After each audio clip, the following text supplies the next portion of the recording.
বন্ধুরা আজকে করব ডিম কষা। একটু অন্যরকমভাবে করছি। এই যে একটুখানি ডিমের গাগুলো একটু চিড়ে নিয়েছি। এখানে পেঁয়াজ আদা রসুন কেটে নিয়েছি, এটা মিক্সিতে দিয়ে দেবো, পেস্ট করে দেবো। একটা কাঁচা লঙ্কা ছিল, সেটা আমি নিয়েছি। আর যেটা দেবো আর কি, একটা স্পেশাল মশলা তৈরি করছি, সেটা হচ্ছে এই যে জিরে ধনে, মানে সাদা জিরে কালো জিরে গোটা দেবো, গরম মশলা। এটা মানে একটু অন্যরকমভাবে করছি। এটা ভাজা হয়ে গেছে, বেশ সুন্দর একটা গন্ধ ছড়িয়েছে। এবার একসাথে পেস্ট করে নেবো মশলাটা। ডিমটা এইভাবে একটু কষা করব। বড় ছেলে বলে একটু কষা করে দিতে, মানে একদম অন্যরকমভাবে কষা করে দিতে আর কি। তো তার জন্য এই প্রসেসটা করছি। ডিমগুলোকে বেশ ভালো করে লাল লাল করে ভেজে নিলাম। একটা ডিমের আবার কুসুমটা বেরিয়ে যাবে, এটা রেখে দিচ্ছি আলাদা করে। ওটা মায়েদেরই খেতে হয়, কেননা যেটা ভাঙা চোরা থাকে সেটা বাড়ির বউরাই খায় কিংবা মায়েরা খায়। বাচ্চাদের জন্য ভালো জিনিসটাই রেখে দিতে হয়, মানে রেখে দিই আর কি, আমরা মন থেকে পারি না আর কি।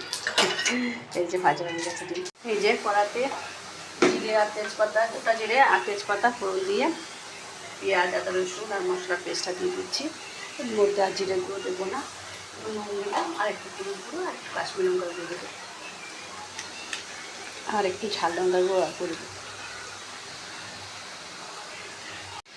হলুদ গুঁড়ো আর সামান্য একটু ঝাল লঙ্কা দিয়ে কষিয়ে নিচ্ছি। সামান্য একটু জল দিয়ে ভালো করে মশলাটাকে কষিয়ে নিচ্ছি। একটা সুন্দর ফ্লেভার বেরিয়েছে, মানে এত সুন্দর একটা গন্ধ বেরিয়েছে মশলাটা দিয়ে। যেহেতু মশলাটা ভেজে দিয়েছি আর সুন্দর করে মিক্সিতে পেস্ট করে দিয়েছি আর সব মশলা দিয়েছি, তো খুব সুন্দর গন্ধ বেরিয়েছে। আজকে আমার রান্নার বিশেষ কিছু নেই, কেননা প্রচুর খাবার রয়ে গেছে। চাইলে কালী পুজোর ভোগের খিচুড়ি প্রচুর পেয়েছিলাম। আর দুপুরবেলায় শাশুড়ি আর ছোটো ছেলে যাবে, নিমন্ত্রণ আছে, পাড়ার এক জায়গায় খাওয়া দাওয়া করাবে।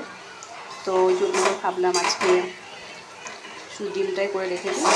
আর খাবার দাবার অনেক আছে, দুই একদিন মাঝে মধ্যে এরকম মানে রান্না কম হলে বেশ ভালোই লাগে। কিন্তু কেননা একঘেয়েমি রান্না করতে করতে তখন আর ভালো লাগে না। মনে হচ্ছে একটা দিন যদি রান্নাঘর থেকে ছুটি পেতাম বা হালকা কিছু একটা পদেই হয়ে যাবে। তো আজকে আমার সেই একটা পদেই হয়ে যাচ্ছে আর কি।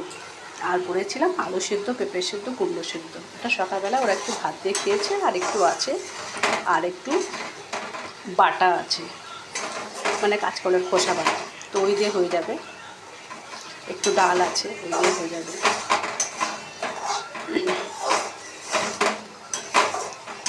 মাঝে মধ্যে রান্নাঘর থেকে একটু ছুটি পেলে মনে হয় ভালোই লাগে।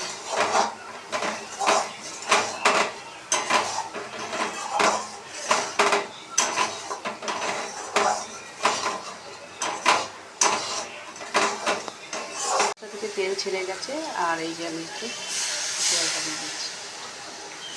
অল্প জল দেবো, কেননা এটা কষা কষা হবে। তো যেহেতু আলু দিইনি, একটু কষা কষাই করবো।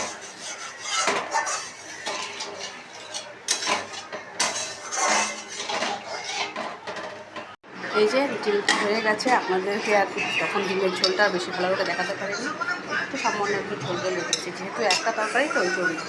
সব ভালো থাকবেন, সুস্থ থাকবেন, সাবধানে থাকবেন।